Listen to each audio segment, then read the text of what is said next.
Nullarbor, Western Nullarbor Plains, and the Great Western Woodlands. And everywhere on this earth, God planted me there. That's my vineyard.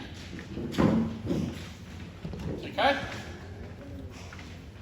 You may live on the banks of a mighty river. God has planted you there. That's your ngora, that's your field, that's your vineyard. You have to work. He didn't plant a missionary there, he planted you there. The Mudderwood, Canning Stockroot, all the different wells. That's the well for the man to live. But there is still the spiritual wells of salvation that has to be tended to. And it can't be tended to by Malagi, people outside of the tribes. What God is doing, he's shifting that responsibility to us as Indigenous people, Aboriginal people, whether we're young or old today. You have that responsibility.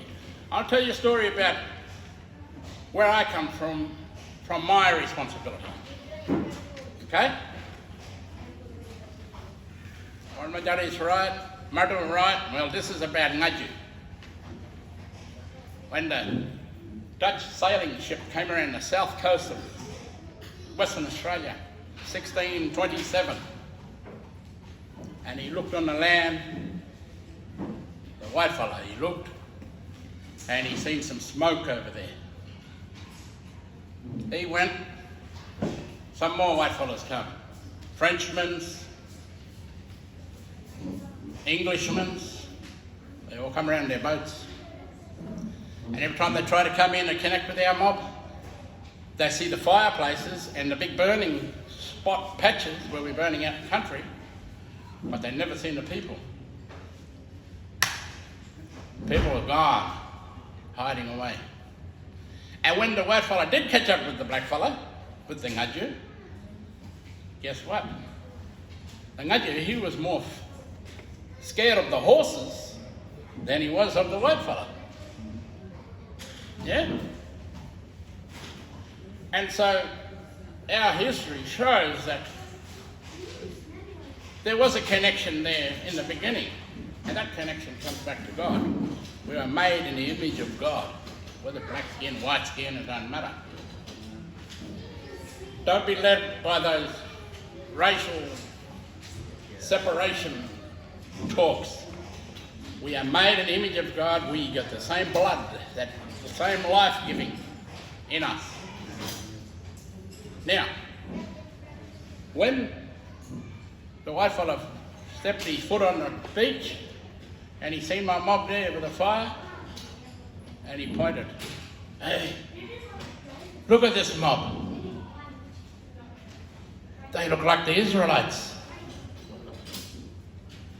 Hence, Israelite Bay got its name. Okay? I'm telling you history you haven't even heard. Wow. Amazing. Hallelujah. Look at these mobs. They look like Israelites. When you listen to the weather, when the big storms and down the south coast, rain, winds, Israelite Bay always comes up on the weather chart. It's down in the southeast corner. Look at this mob. They look like Israelites. True. Why? Because they looked at some of our practices as we stood there. My elders stood naked in front of these mobs, and they looked down and they saw the practices of the Israelites right there. In our business of traditions, it's called circumcision. Wow. Okay? And the white fella still hasn't even taught us that. And yet here was a practice already begun in Australia.